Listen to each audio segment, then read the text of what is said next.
I hate to say it, but I told you Arsenal fans. You do what? I hate to say it, but I told you Arsenal fans. I mean, you told them they will be in this situation? Yes. Wow. Yeah. For me, when I kept talking about, and every time people say that I hate Arsenal because I say their football is reductive, it's not progressive enough, and they are risk averse. And when I call Mikel Arteta Tony Pulis, they hate it and all of that. But when it's in your face, you can't deny it. You see, and I kept saying that the football they were playing was not sustainable, and that performances were going to catch up with results. And the numbers bear me out. Because if you look at Arsenal's first 10 games, they dropped 7 points. No, their first 13 games in the Premier League, they dropped 7 points when Piraeus were playing swashbuckling football for a period in those first 13 games. But that starkly contrasts the 19 games that have followed. And so in the last 19 games, Arsenal have dropped 22 points. Last 19 22 games, they've dropped 22 points. Yes. When they dropped only 7 points. In their first 13 games in the Premier League. That decline and the drop in numbers, every metric, so progressive passes, XG, key passes, goals scored from open play, goals scored from even set pieces, all of those are dropping. All of those have dropped. And it is because Arsenal have lost that physical edge that served them so well. But also fundamentally, the team has taken a significant shift from being that expansive, like we saw in the first 2-3 months of the season. They have reverted to the ugly side that we saw last season, that are risk averse, cannot break down deep blocks, cannot play through the press, and these days tend to waste time. And so if you look back to how they have dropped points in some of those games, that is how it has happened. The game against Wolves couldn't keep up a 2-0 lead, and they were wasting time. Gabriel Martinelli, that corner kick that he didn't want to take it, no one else would. Then Leandro Trossard feigning an injury. Ultimately, they got punished for that.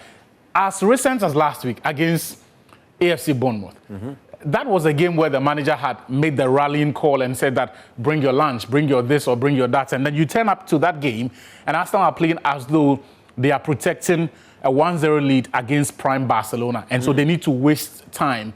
And they never really got going. And I was watching that game and I was thinking, when you make such a rallying call, it's presumably because you are going to put on a show. But they didn't. And if you look at the metrics from that game, Declan Rice, the player that Arsenal fans want us to believe is player of the year, completed 49 key passes from 58 attempts.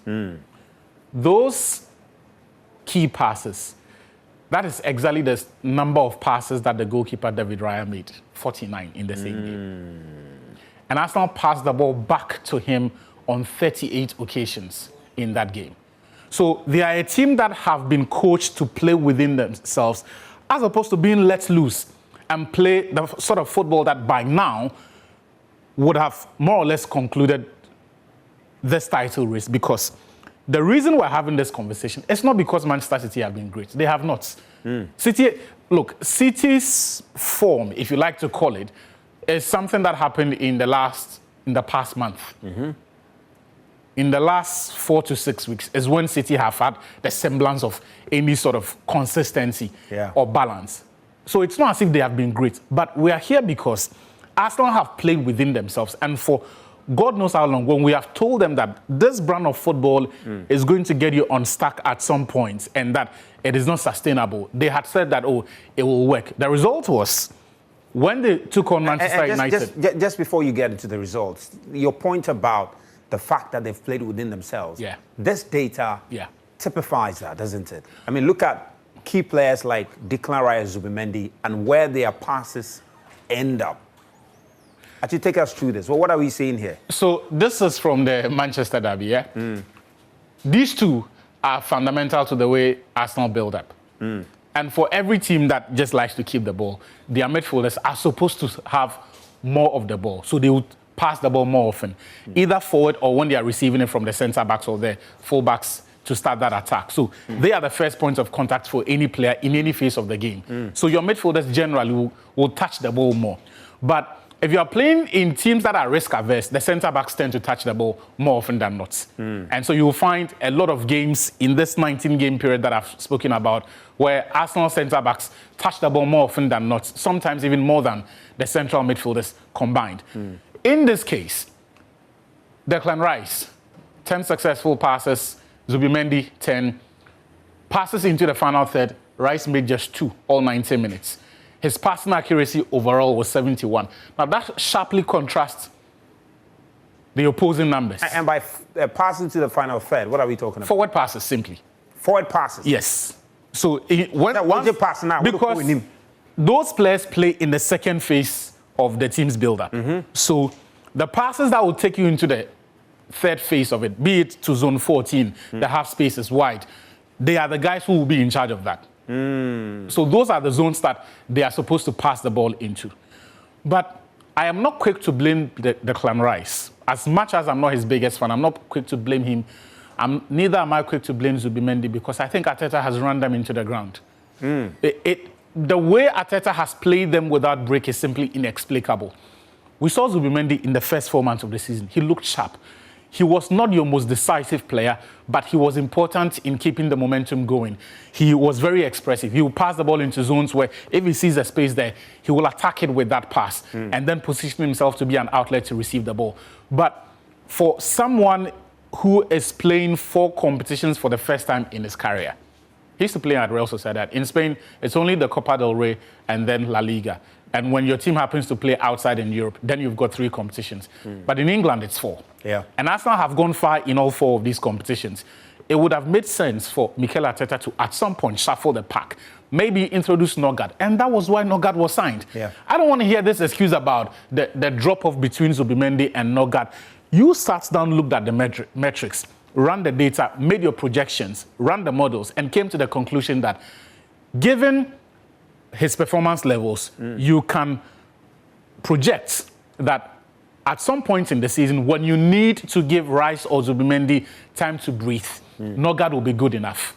And that is why you signed him, because Nogard was not signed to come and compete with Rice or Zubimendi. Yeah. He was signed to be the guy who would allow Zubimendi and Rice to breathe when that time comes.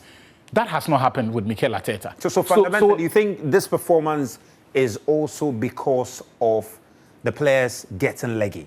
For these two, it's on Arteta, as well as Bukayo Saka. Because look, there are, even beyond Nogard, there are adjustments that I think Arteta ought to have made by now. And that takes us into what he has to do in this home stretch, because there is no reason why Arsenal should not have attempted to play a midfield of Rice or Zubimendi as the anchor, Odegaard as the connector, and then you have Eberechi Eze playing as the number 10.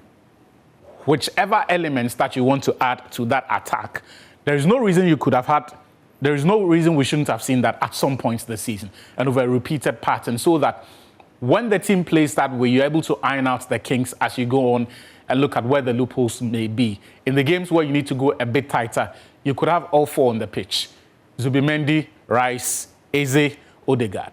But even though Eze has been available for the most part of the season, and between, I think, game week 14 and 25 or so, both Odegaard and Zubimendi were available. And yet we have not seen Arteta play the 2 of them. But he has gotten to the point where they have literally run the course of their insurance cover. And so there is no margin for error. And they can no longer dictate the terms of this title race. And they have to play a penalty shootout, or they have to play a shootout with Man City, because now if City win tomorrow, City are top of the league. Yeah. City have got a better goal difference. City have got a better head-to-head because they picked 4 points off you. And so you no longer hold the aces as far as the title race is concerned. You now have to play the football that your fans said you don't need to play it, you just have to win. The football that we said that this team is capable of being expressive. The same Arteta coached some of the most exciting football we've seen Arsenal play in a decade, when they ran close for the Premier League title, I think 3 years ago, until that Saliba injury. But for whatever reason, I thought that when they made those signings in the summer, it was to set this team up to be able to deal with the shocks like the Saliba injury 3 years ago that ended their title chase. Because then, now you have proper stock, you have depth. At the back, there's Mosquera, you've got Hincapié who can play as a centre-back. There is the Italian as well, right, Calafiori. You have proper depth to have played in a more brave manner, show a bit more tactical flexibility. Because, look, I still don't understand why we haven't seen Odegaard, Rice, Zubimendi, and Eberechi on the same pitch for a sustained period. Because I genuinely don't believe there are many teams in the Premier League that can live with that team if you do it over time and perfect it, iron out the kinks and deal with some of the issues there. So now they are at a point where it is a shootout. You have to score as many as City do and better. Yeah. Because City hold all of the aces. If they win tomorrow, Arsenal now have to play catch-up. And the marginal win by the odd chance, win by the odd XG will not cut it. You have to win and put 3 or 4 past teams. And that is the unfortunate situation because they are in a position where even though there is no margin for error, he has to ditch the football he is playing, the game plan he has coached in the past 4 or 5 months, and revert to a more attacking, a more risk-centered approach, ostensibly to get it over the line. But you see, the challenge with that is that, yes, they've got 2 things in mind at the moment. They've got to score the goals, and they've got to get the points. But while doing this, because if you open up, you go expansive, you look at the games that are remaining for Arsenal particularly, the teams that they've got to play will absolutely welcome an expansive football from Arsenal, because that is how they love to play. They will love to play. Let's play. Newcastle, for instance, you open up, they'll play you. Bruno Guimaraes is back, all right? They've still got the Ivan Barnes in there and a few other players who will love to do the running.